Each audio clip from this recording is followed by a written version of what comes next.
Samajwadi party की राष्ट्रीय अध्यक्ष जूही सिंह जी, उनके साथ मीनाक्षी जी और पूरी टीम को बहुत बहुत बधाई, जिनके प्रयासों से मेहनत से ये कार्यक्रम हो पाया है। मैं जिस समय इस हॉल में आया तो सबसे पहले प्रोफेसर रूपरेखा वर्मा जी को मैंने देखा। शायद वो उम्र में और अनुभव में सबसे बड़ी यहाँ पर बैठी हुई हैं। इनका पूरा जीवन लग गया है लोगों को समझाने, जगाने में, और समाज की जो बुराइयां हैं, जो आज की परिस्थितियों में हम और आप सब लोग देख रहे हैं, उसका सामना करते हैं। मैं आपका विशेष धन्यवाद इसलिए दूंगा कि आपने इतना समय निकाल करके इस कार्यक्रम में आपने पहुंच करके इस कार्यक्रम की शोभा बढ़ाने का काम किया, क्योंकि मेरे से पहले बहुत सारे वक्ताओं ने बहुत सी बातें रखी हैं। मुझसे पहले डिम्पल ने ये बहस छेड़ दी कि कौन धरती पर पहले आया। इधर पता नहीं क्या है कि ये ज़माना जाने कैसा है कि किस बात पे बहस छिड़ जाए इसी का नहीं पता है। और जो लोग टीवी देखते होंगे वो इतिहास के 400-500 पुराने इतिहास में डूबे हुए हैं, न जाने कहाँ लेकर के जा रहे हैं। जो इतिहास लिखा गया है उस इतिहास को ही पढ़ करके हम बहस कर सकते हैं, लेकिन कुछ शक्तियां, ताकतें ऐसी हैं जो बुनियादी सवाल से हमारा आपका ध्यान हटाना चाहते हैं। इसलिए मैं बधाई देना चाहता हूं आयोजकों को कि आज उन्होंने आदि आबादी को न केवल जगा करके सम्मान देने का काम किया है, बल्कि ये भी संकल्प लिया होगा कि भविष्य में उनकी शिक्षा को लेकर के, उनके स्वास्थ्य को लेकर के, उनकी सुरक्षा को लेकर के कोई न कोई ठोस कदम समाज और सरकार उठाने का काम करेगा। देश कितनी भी तरक्की कर ले, लेकिन बिना आदि आबादी के तरक्की नहीं कर सकता। हम और आपने अपने समाज में जो हमारा पुराना समाज रहा है, हालांकि भारत में तो हम लोगों ने नारी को ही सबसे ज़्यादा सम्मान देने का काम किया। हमारे जितने नाम हैं, भगवान के नाम या किसी के नाम, सबसे पहले नारी का नाम आता है। लेकिन जब से प्रभु भगवान श्री कृष्ण धरती छोड़े, तब से कलयुग आ गया। कुछ लोग इसमें भी कुछ न कुछ बदलाव लाना चाहते हैं। मुझे याद है कुछ दिनों पहले मैं एक किताब पढ़ रहा था और मैं ये जानना चाहता था, क्योंकि बहुत सारे लोग उस समय जानना चाहते थे कि आखिरकार अमेरिका जैसा देश जो प्रोग्रेसिव है, जो हर चीज में कहीं ना कहीं हमसे आगे बढ़ करके सोचता है, जहां पर पहली बार ये लग रहा था कि सबसे ज्यादा पॉपुलर वोट अगर किसी के पास है तो वो हिलेरी क्लिंटन के पास है और शायद वो हिलेरी क्लिंटन चुनाव जीत जाएंगी। लेकिन जब परिणाम आया तो हिलेरी क्लिंटन नहीं चुनाव जीत पाई, हालांकि सबसे ज्यादा पॉपुलर वोट उनके पास था। जब मैंने उनकी किताब पढ़ी, और उनकी किताब जो उन्होंने चुनाव के बाद लिखी है कि व्हाट हैपेंड, उस किताब में उन्होंने अपनी पूरी इलेक्शन की जर्नी और अपने पूरे जीवन की जर्नी को लिखा है। उस जर्नी में जो बातें उन्होंने लिखी है वो आज भी मैं महसूस करता हूँ कि हमारे देश में भी उन्हीं परिस्थितियों से हम सब लोग गुजर रहे हैं। वो जब अपनी यंग एज में प्रैक्टिस करने जाती थी अमेरिका के हिस्से में, तो देखती थी कि कोर्ट पूरा भरा हुआ है। वहाँ पर कोर्ट में लोग खचाखच भरे हुए हैं, और ख़ास करके वो रेड इंडियंस जो कभी कोर्ट में नहीं आते थे, वो कोर्ट के परिसर में पूरी तरीके से बैठ जाते थे आकर के। जब ये प्रैक्टिस कर रही थी, कई बार वो आई तो देखती थी कोर्ट भरा हुआ है, लेकिन अगर कोई और बहस कर रहा है तो कोर्ट में कोई नहीं दिखता था। उस किताब में उन्होंने लिखा कि मैंने जानना चाहा कि आखिरकार ये इतने लोग और खासकर रेड इंडियंस कैसे आ जाते हैं कोर्ट में। तो उन्होंने अपनी किताब में लिखा है कि रेड इंडियंस वो इसलिए आते थे, वो देखना चाहते थे कि महिला कैसे बहस कर रही है, कैसे अपना केस को लड़ने का काम कर रही है। सोचिए, अमेरिका की कुछ वर्षों पहले ये स्थिति थी। तो जब अमेरिका जैसे देश में बदलाव आया है, हमारी बहुत सारी बहनों को पता होगा, एक समय ऐसा भी था कि वोट का अधिकार नहीं था। हम और आप लोग वोट नहीं डाल सकते थे, महिलाएं वोट नहीं डाल सकती थी। शिक्षा के अधिकार को भी पाबंदी थी। इसी देश में, इसी में एक बहुत महान नेता हुए, हालांकि वो भी अपना यही पक्ष रखते थे कि महिलाओं को पढ़ाई की क्या जरूरत है, उन्हें घर के काम करने चाहिए। लेकिन मुझे खुशी है आज़ादी के बाद जो बदलाव आया है, और हम लोग कभी भी सावित्रीबाई फुले का योगदान और फातिमा शेख का योगदान नहीं भूल सकते, जिनकी वजह से जो पहली शिक्षिका और स्कूल को पढ़ा करके काम किया। बदलाव आता चला गया और बदलाव ऐसा आया कि आज के समय पर समाज भी चाहता है कि आपको बराबर खड़ा किया जाए। और इधर मैं देख रहा हूँ कि आधी आबादी बहुत आगे बढ़ रही है, और बढ़ाने के लिए भी हम लोग संकल्प लेते हैं कि किसी भी क्षेत्र में अगर उन्हें मौका दिया जाएगा, मौका मिलेगा, तो हम लोग समाजवादी लोग उनके साथ खड़े दिखाई देंगे। मुझे याद है जब मैं सबसे पॉपुलर स्कीम लैपटॉप डिस्ट्रीब्यूशन कर रहा था, तो जब मैंने पूरा डेटा मंगवाया कि आखिरकार इस डेटा में सबसे ज़्यादा किसको मिल रहा है लैपटॉप, तो मुझे खुशी है इस बात की कि जो हम लोगों ने लगभग 30 लाख लैपटॉप बांटे थे, उसमें सबसे ज़्यादा अगर रिसीव करने वाला कोई था तो हमारी माताएं बहनें थीं, जो बेटियां थीं, उन्हीं को सबसे ज़्यादा लैपटॉप मिला था, क्योंकि पढ़ाई में वही आगे काम कर रही थी। अभी कुछ दिन पहले मैंने टाइम्स ऑफ इंडिया का अखबार पढ़ा, और टाइम्स ऑफ इंडिया ने ये कहा कि जो समाजवादी सरकार में 1090 जो योजना शुरू की थी, जो पावर वुमेन लाइन शुरू हुई थी, उसका ही उदाहरण दूसरी सरकारों को अपनाना चाहिए। ये अभी कुछ दिन पहले टाइम्स ऑफ इंडिया ने खबर की थी कि राजस्थान सरकार भी इस कोशिश में है कि जो समाजवादी लोगों ने कभी 1090 शुरू किया था, उसी तरीके से कोई योजना उनके प्रदेश में भी महिलाओं की सुरक्षा के लिए शुरू की जाए। क्योंकि जब हम लोग 1090 शुरू किए थे तो उसको वो लोग हेल्पलाइन बनाना चाहते थे। जो सुझाव हमारे पास आया था वो हेल्पलाइन का सुझाव आया था। मैंने कहा आज की बेटियों को, आज की महिलाओं को हेल्प की ज़रूरत नहीं है, ये हमारी पावर वुमेन बनेंगी, इसलिए पावर वुमेन लाइन इसका नाम होगा। और आज भी अगर आप आते देखते होंगे, लोगों ने बहुत कोशिश की इस चौराहे का नाम बदल दें, लेकिन इस चौराहे का नाम वही है जो 1090 कभी समाजवादियों ने दिया। और उस डेटा को देखें, अगर हम लोग उस डेटा को अगर देखें कि आखिरकार कौन शिकायत कर रहा है, तो हम देखते हैं सबसे ज़्यादा महिलाओं की सुरक्षा या उनकी सुरक्षा को खतरा कौन पैदा करता है, उनका करीबी या जानने वाला ही।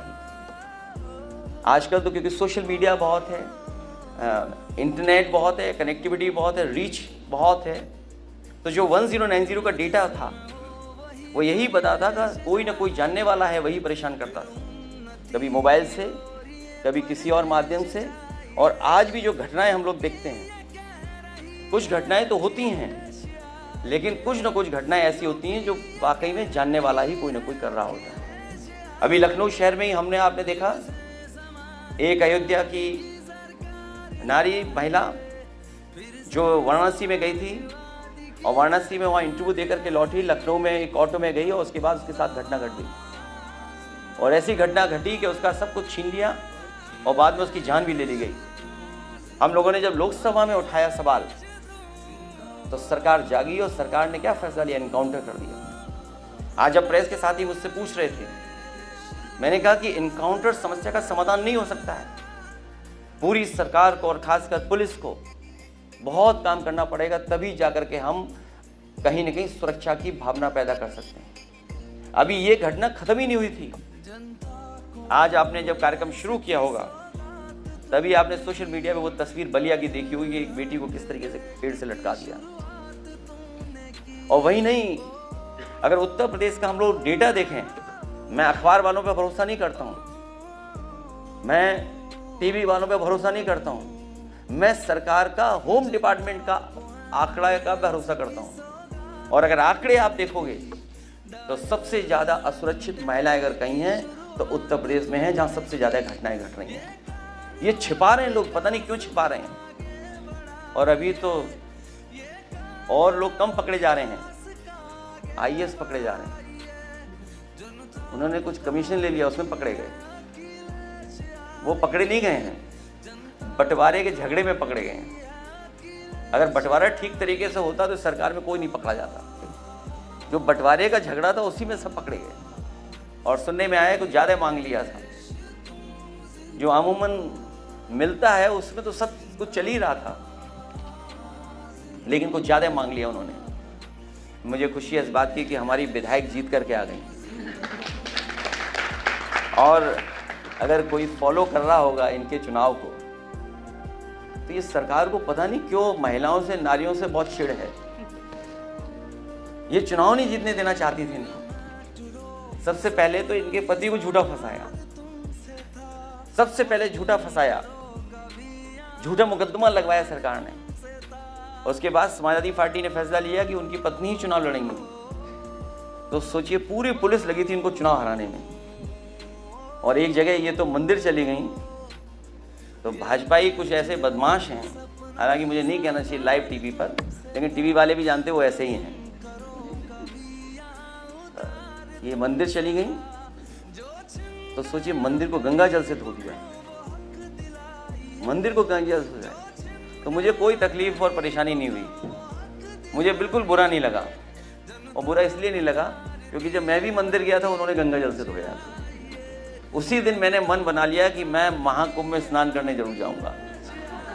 और मैं जब महाकुंभ में स्नान कर करके आया तो भारतीय जनता पार्टी वाले बताएं, जो आपका घर गंगा जल से धुलवा रहे थे मंदिर, और हमारा घर धुलवा रहे थे। मंदिर धुलवाया, घर धुलवाया, अब बताओ गंगा जल को किस गंगा जल से धो गया। इसलिए बहुत बड़े सवाल हैं जिन पर आप लोगों को भी आगे आना चाहिए। ये जो लखनऊ शहर की रौनक है, ये जो लखनऊ शहर को हम लोगों ने वर्ल्ड क्लास शहर बनाने की कोशिश की है। मैं समझता हूँ यहाँ बहुत सारे लोग लखनऊ शहर के ही होंगे। ये जो लखनऊ शहर में मेट्रो बनी है, ये आपको सुरक्षित और एक कंफर्टेबल जो पब्लिक ट्रांसपोर्ट सिस्टम है वो देने की कोशिश हुई थी। क्योंकि मेट्रो में न केवल सुरक्षा मिलेगी बल्कि पर्यावरण की दृष्टि में भी एक सुरक्षित और world class public transport system मिलेगा। जितना समाजवादियों ने बनाया उसके आगे 1 इंच भी ये सरकार मेट्रो को नहीं आगे बढ़ा पाई। जहाँ तक समाजवादी सरकार ने बनाया वहाँ तक मेट्रो जाती है, वहीं से वापस आ जाती है, उसके आगे ये लोग मेट्रो नहीं ले जा पाए। अभी जब मैं महाकुंभ के समय पर सफ़र करता था एक्सप्रेसवे पर, देश के कई प्रदेशों के लोग मुझे मिले हैं। और जब कभी मुझे गुजरात के लोग मिलते थे तो मैं उनसे ये ज़रूर पूछता था कि ऐसी सड़क गुजरात में अगर आपने देखी हो तो बता दो। जितने गुजरात के लोग मुझे मिले उन सब ने कहा कि आगरा लखनऊ एक्सप्रेस जैसी सड़क उन्होंने कहीं गुजरात में नहीं देखी। और ये जो रिवर फ्रंट खराब किया है हमारा, ये जो बगल में रिवर फ्रंट, पता नहीं पार्कों से क्यों चिढ़े भारतीय जनता पार्टी। पार्कों से चिढ़ इसलिए भी है कि शायद कोई वहाँ बैठेगा, कोई मिलेगा वहाँ पर, और गेट टुगेदर होते हैं कई बार ऐसी जगह पर। हम दुनिया के दूसरे देशों में जाते हैं, विकसित देशों में, इन्हीं पार्कों को देख करके खुश होकर के आते हैं। लेकिन पता नहीं बीजेपी को क्या नाराज़गी है, ये जो रिवर फ्रंट है इसको भी बर्बाद कर दिया। और इसलिए बर्बाद कर दिया क्योंकि साबरमती से अच्छा रिवर फ्रंट हम लोगों ने बनाया। जो अहमदाबाद का साबरमती का रिवर फ्रंट है उससे अच्छा बना दिया, इसलिए लखनऊ से नाराज़ है। इसलिए इसकी CBI, ED और सब जांचें हो गई। एक बहुत छोटा ठेकेदार हमारे पास आया, बोला कि ये जो हमारी जांच होगी इसका क्या करें। मैंने कहा कितने का ठेका किया था? बोले 10 लाख का। तो मैंने कहा ED कुछ नहीं है, जैसे लखनऊ की पुलिस है वैसी ED पुलिस है, इसलिए भाग जाओ, पकड़े मत जाना। लेकिन बेचारा बाद में पकड़ा गया, उस दिन जेल होकर के आया। लेकिन कल्पना कीजिए, लाखों करोड़ वाला एक भी नहीं पकड़ा जा रहा है। जो लोग लाखों करोड़ हमारे सरकार का पैसा ले गए, एक भी नहीं पकड़ा गया।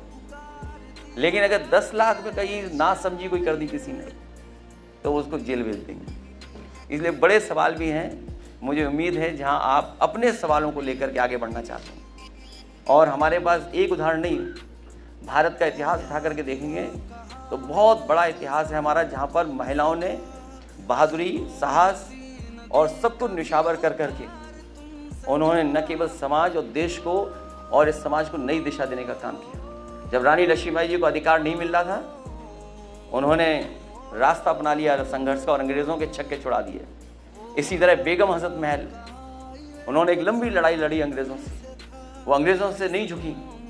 ऐसे बहुत सारे उदाहरण हमारे इतिहास में हैं जिनको हम लोग याद करके प्रेरणा मिल सकती है, वो कहीं ना कहीं हमें इंस्पायर करते हैं। मुझे खुशी है इस बात की कि बहुत अच्छा कार्यक्रम कराया, मैं बधाई देता हूँ। हालांकि बहुत सारे हम लोगों ने कार्यक्रम किए हैं, इधर न जाने देश में जो योजनाएं चल रही हैं सब महिलाओं की मदद के लिए योजनाएं चल रही हैं, उनको सबल बनाने के लिए, उनका सम्मान देने के लिए। सुनने में आ रहा है कि मध्य प्रदेश में जब योजना चली तो वहाँ सरकार बन गई।